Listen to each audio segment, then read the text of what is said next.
Hello everyone, નમસ્કાર, જય શ્રી કૃષ્ણ, રામ રામ. કેમ છો બધા? જ્યારે આપણે સ્કોલરશિપની વાત કરીએ છીએ ત્યારે ઘણી બધી કમેન્ટ્સ આવી છે કે પણ ડિજિટલ ગુજરાત સ્કોલરશિપ શું છે, કોણ એપ્લાય કરી શકે, કયા ડોક્યુમેન્ટ જરૂરી છે અને શું એ સ્કોલરશિપ ચાલુ થઈ ગઈ, કઈ ડેટ થી ચાલુ થઈ અને કઈ ડેટ સુધી તમે એના ફોર્મ ભરી શકો છો, એની બધી જ ઇન્ફોર્મેશન તમને આજના વિડીયોમાં મળી રહેવાની છે. તો ચલો શરૂઆત કરીએ છીએ આજના વિડીયોની. મારું નામ છે ગોવિંદ, એટલે તમારા બધાનું સ્વાગત છે પ્રિયેશ્વરી જ્ઞાનપીઠ યુટ્યુબ ચેનલ પર. વિડીયોને લાઈક કરવાનો છે, તમારા બધા જ ફ્રેન્ડ્સ ફેમિલી સર્કલને શેર કરવાનો છે કે ફાઇનલી સ્કોલરશિપની શરૂઆત થઈ ગઈ છે. મતલબ ડિજિટલ ગુજરાત સ્કોલરશિપના ફોર્મ ભરવાના ચાલુ થઈ ગયા છે. હવે આ સ્કોલરશિપમાં કોણ એપ્લાય કરી શકે, કેવી રીતે એપ્લાય કરવાનું રહેશે, એની બધી જ ઇન્ફોર્મેશન ધીરે ધીરે કરીને આપણા channel per day to day update આવતી રહેશે, એટલે ખાસ કરીને સબસ્ક્રાઇબ કરવા વિનંતી છે. ચલો, સૌથી પહેલા આપણે વાત કરીએ છીએ ગવર્મેન્ટ ઓફ ગુજરાતની સ્કોલરશિપ છે ડિજિટલ ગુજરાત પોસ્ટ મેટ્રિકની આપણે વાત કરી રહ્યા છે. કયા સ્ટુડન્ટ્સ એપ્લાય કરી શકે? તો અહીંયા લખ્યું છે ઓબીસી, ઈડબ્લ્યુએસ, એસસી, એસટી બધા સ્ટુડન્ટ્સ આ સ્કોલરશિપ માટે એપ્લાય કરી શકે છે. બેઝિક અથવા તો સૌથી વધારે બેનિફિટ શું છે આ સ્કોલરશિપનો?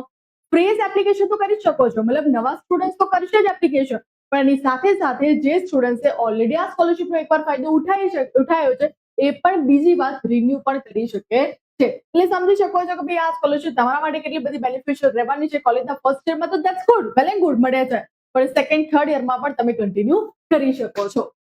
About the scheme, the government of Gujarat digital Gujarat scholarship provide financial benefit આપે છે. કયા સ્ટુડન્ટ્સ જે ઓબીસી, જેને એસસીબીસી પણ આપણે કહી શકીએ છીએ, sometimes EWS category, SC ST ના સ્ટુડન્ટ, બધા જેને ક્લાસ 12 અને ક્લાસ 12 પછીના બધા જ કોલેજ માટે એપ્લાય કરી શકે છે. Last date to apply 13 September 2026. Apply માટેની વેબસાઇટ આપી છે. હમણાં હું તમને વેબસાઇટ ઓપન કરીને બતાવીશ કે કઈ વેબસાઇટ પર ઓપન કરીને કઈ રીતે એપ્લાય કરવાનું છે, એટલે વિડીયો ધ્યાનથી આખો જોવો જરૂરી છે. ઓકે, હુ રન્સ ઇટ એ તો ખબર પડી ગઈ છે. હુ કેન એપ્લાય, કોણ એપ્લાય કરી શકે છે? All the students pursuing any course after passing class 12, મતલબ ક્લાસ 10 પછી ડિપ્લોમા કરો છો કરી શકો છો, ક્લાસ 10 પછી આઈટીઆઈ કરો છો કરી શકો છો, મતલબ ક્લાસ 10 પછી જે પણ ભણી રહ્યા છો કરી શકો છો.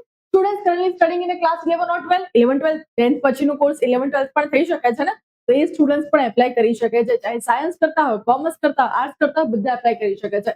College students, under graduate, post graduate, એ કોઈ સ્પેસિફિક નામ નથી લખ્યું કે તમારું બીએસસી ચાલતું હોવું જોઈએ તો બીઈ ચાલતું હોવું જોઈએ. બધા સ્ટુડન્ટ્સ, મતલબ તમે બીએસસી, બીએ, બીબીએ, બીએડ કંઈ પણ ભણતા હોય બધા સ્ટુડન્ટ્સ એપ્લાય કરી શકે છે. ITI, industrial training institute, eligible criteria તો લખી દીધો છે, બોથ ફ્રેશ એન્ડ રિન્યુ કરી શકો છો. Good to know income limits, post matric scholarship generally carry a family income ceiling that varies based on category, different હોય છે. વાત કરી દીધી under graduate, post graduate, degree, ડિપ્લોમાના સ્ટુડન્ટ્સ, આઈટીઆઈ ના કોર્सेस, મેડિકલ વાળા સ્ટુડન્ટ્સ પણ આ સ્કોલરશિપ માટે એલિજિબલ છે. મતલબ તમે એમબીબીએસ કરતા હો, કંઈ પણ કરતા હો, તમે એપ્લાય કરી શકો છો. એપ્લિકેશનની ટાઈમલાઈનની વાત કરીએ તો 6 જુલાઈ તમારી એપ્લિકેશન સ્ટાર્ટ થઈ ગઈ છે, મતલબ ફોર્મ ભરવાના સ્ટાર્ટ થઈ ગયા છે. અપ ટુ 13 સપ્ટેમ્બર સુધી ચાલવાના છે. ખાસ ધ્યાનમાં રાખજો કયા ડોક્યુમેન્ટ રિક્વાયર્ડ રહેશે. જ્યારે હું કોઈ પણ સ્કોલરશિપની વાત કરું છું, સ્કોલરશિપનું ફોર્મ ભરતા પહેલા સાથે બધા ડોક્યુમેન્ટ સેમ બેસવાનું રહેશે. સૌથી વધારે પ્રોબ્લેમ ત્યારે જ આવે છે કે જ્યારે તમે સ્કોલરશિપનું ફોર્મ ભરવા બેસો છો પરંતુ તમારી પાસે પૂરતા ડોક્યુમેન્ટ્સ નથી હોતા, તેના રીઝનના લીધે તમારી સ્કોલરશિપ કેન્સલ થઈ શકે છે. તો મોબાઈલ એન્ડ ઈમેલ, તમે એમ કહેશો મોબાઈલ અને ઈમેલ આઈડી તો હોય જ ને, હોય છે ડેફિનેટલી, પણ થોડા ટાઈમ પછી જ્યારે ફરીથી લોગિન કરીએ છીએ ત્યારે આપણી પાસે મોબાઈલ નથી હોતો અથવા તો મોબાઈલનું એ વાળો નંબર નથી હોતો, યા ઈમેલ આઈડીનો પાસવર્ડ ભૂલી ગયા હોય છે. તો સો એન્ડ સો ઘણી બધી બેઝિક વસ્તુ યાદ રાખવી બહુ જરૂરી છે. હું તમને ડિટેલમાં સમજાવીશ. Aadhaar card, ration card, caste certificate, કારણ કે એસસી એસટી ઓબ્વિયસલી બધા લોકોએ પોતાનું કાસ્ટ સર્ટિફિકેટ હોવું જરૂરી છે. Bank passbook, photographs, income certificate must be dated after 9 હોવું જોઈએ. એલસી હોવું છે, હોસ્ટેલ માર્કશીટ અને gap certificate. Okay, next, how to apply. પહેલા રજીસ્ટર પર જવાનું, સિલેક્ટ સ્કોલરશિપ, લોગિન કરવાનું. યસ, પહેલા રજીસ્ટર કરીને લોગિન કરવાનું રહેશે. સ્કોલરશિપને સિલેક્ટ કરો, ડોક્યુમેન્ટ અપલોડ કરો, review and track the status તમારે જોવાનું રહેશે. હવે તમે કહેશો મેડમ આ તો તમે બોલી દીધા, હવે કઈ રીતે કરવાનું, અમને શું ખબર? આખી પ્રોસેસ સમજાવવાની છું, આખું રજીસ્ટર કરીને બતાવવાની છું.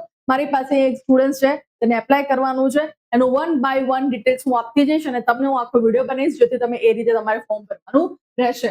Okay, wait, good to know before you apply, renew કરી શકો છો. ડોક્યુમેન્ટ સ્કેન પ્રોપરલી કરવાના, ડેડલાઇન સુધીનું વેઇટ નહીં કરવાનું. 30 સપ્ટેમ્બર તમારું બેંક એકાઉન્ટ જે છે આધાર કાર્ડથી લિંક હોવું જોઈએ. ઓફિશિયલ પેજ પર જઈને કન્ફર્મ કરો એન્ડ જે પણ સ્કીમ છે જોઈ લે. ઓકે, ચલો હવે આપણે વાત કરીએ મેઇન આપણા મુદ્દા, કઈ જગ્યાએ એપ્લાય કરવાનું. જતા રહ્યા ડિજિટલ ગુજરાત પોર્ટલ પર. ડિજિટલ ગુજરાત પોર્ટલ પર www.digitalgujarat.government.in ઉપર જવાનું રહેશે. જતા રહ્યા આપણે. કઈ આ પ્રકારનું પોર્ટલ તમારું ઓપન થશે. અહીંયા તમારે ન્યૂ છો તો લોગિન રજિસ્ટર ઉપર જવાનું રહેશે, સિટીઝન લોગિન કરવાનું રહેશે તમારે. ઓકે, સર્વિસીસમાં તમે જતા રહેશો. Citizen service. ઓકે, અહીંયા ફોર એક્ઝામ્પલ હું તમને બતાવી રહી છું ખાલી સ્કોલરશિપ સર્વિસમાં જઈને કોઈ નવી ઇન્ફોર્મેશન આવી હોય તો. જતા રહ્યા. નવી ઇન્ફોર્મેશન આવે છે અહીંયા. Click here for SC ST બધા માટે સેમ રૂલ છે. એક રૂલ બુક અહીંયા આપી છે. શું લખ્યું છે રૂલ બુકમાં? આખી રૂલ બુક હું તમને ધ્યાનથી વન બાય વન આરામથી સમજાવીશ, પણ એના પહેલા હું તમને ફરીથી એક પોર્ટલ ઓપન કરું. એમાં નાની મોટી ઇન્ફોર્મેશન આપી છે. Just wait and watch. Step by step process અહીંયા આપેલી જ છે. Okay, digital Gujarat login step by step login process. First of all visit કરવાનું રહેશે. ક્લિક ઓન લોગિન અથવા તો રજિસ્ટર પર ડેશબોર્ડ પર જવાનું રહેશે. રાઈટ સાઈડ ઉપર હશે. Now fill the complete information under the registered user option to complete the digital Gujarat login process. Request ID verification OTP આવશે. જે પણ તમારો મોબાઈલ નંબર અથવા તો ઈમેલ આઈડી નાખશો ઓટીપી અહીંયા તમારે એન્ટર કરવાનું રહેશે. And portal ID mobile number અને પછી આ તમારી વસ્તુ. After logging in you can view the status of application. એ તો આપણે કરી હોય તોની વાત છે. અહીંયા આખી પ્રોસેસ સેમ આપી છે. ડિજિટલ ગુજરાત મારી ડોક્યુમેન્ટ ડોમિસાઇલ સર્ટિફિકેટ ખાસ હોવું જરૂરી છે, કારણ કે ઓબ્વિયસલી ખાલી ગુજરાતના સ્ટુડન્ટ્સને મળે છે. એટલા માટે કાસ્ટ સર્ટિફિકેટ, પેરેન્ટની income certificate, fee detail issue by the university. Yes, તમારું કોલેજમાં એડમિશન થઈ જાય. એડમિશન એટલે તમારું બતાવવાનું રહેશે. તમે કેટલી ફીસ ભરી રહ્યા છો એ બતાવવાની રહેશે. માર્કશીટ જોશે, bank account details, scan signature અને સ્કેન ફોટોગ્રાફ. તમે રિન્યુ પણ કરી શકો છો. આ રિન્યુ માટેનો ઓપ્શન છે. ઓકે, એટલે ઇન શોર્ટ તમને એ ખબર પડી ગઈ હશે. How can I log in digital Gujarat? તો મેં પહેલા કીધું ઓફિશિયલ વેબસાઇટ પર જાઓ, સિટીઝન લોગિન પર જાઓ, enter register mobile number, email ID કરો, કમ્પ્લીટ ધ કેપ્ચા જે લખ્યું છે ક્લિક ઇન લોગિન કરો. તમને ઓટીપી મળશે. ઓટીપી ત્યાં જે પણ હશે નાખી દો, વેરિફિકેશન થઈ જશે તમારું. ઓકે, ભૂલી ગયા હોય તો શું કરવાનું છે? પણ હું એવું માનું છું કે જે લોકોએ ઓલરેડી એકવાર ફોર્મ ભરી દીધું છે એમને તો કોઈ ખાસ પ્રોબ્લેમ આવવાનો નથી. જે લોકો ફર્સ્ટ ટાઈમ ડિજિટલ ગુજરાત પર ફોર્મ ભરવાના છે એમને પ્રોબ્લેમ આવવાનો છે. તો આપણે એના માટે આપણે વાત કરી રહ્યા છીએ. Caste domicile certificate digital Gujarat portal યસ કરી શકો છો. ઓકે, ચાલો. તો મોસ્ટ પ્રોબેબલી તમને થોડી ઘણી ઇન્ફોર્મેશન ડિજિટલ ગુજરાત સ્કોલરશિપ શું છે, કોણ લોકો એપ્લાય કરી શકે છે, ક્યાંથી ક્યાં ડેટ છે, એ બધી ઇન્ફોર્મેશન મેં તમને આપી દીધી છે.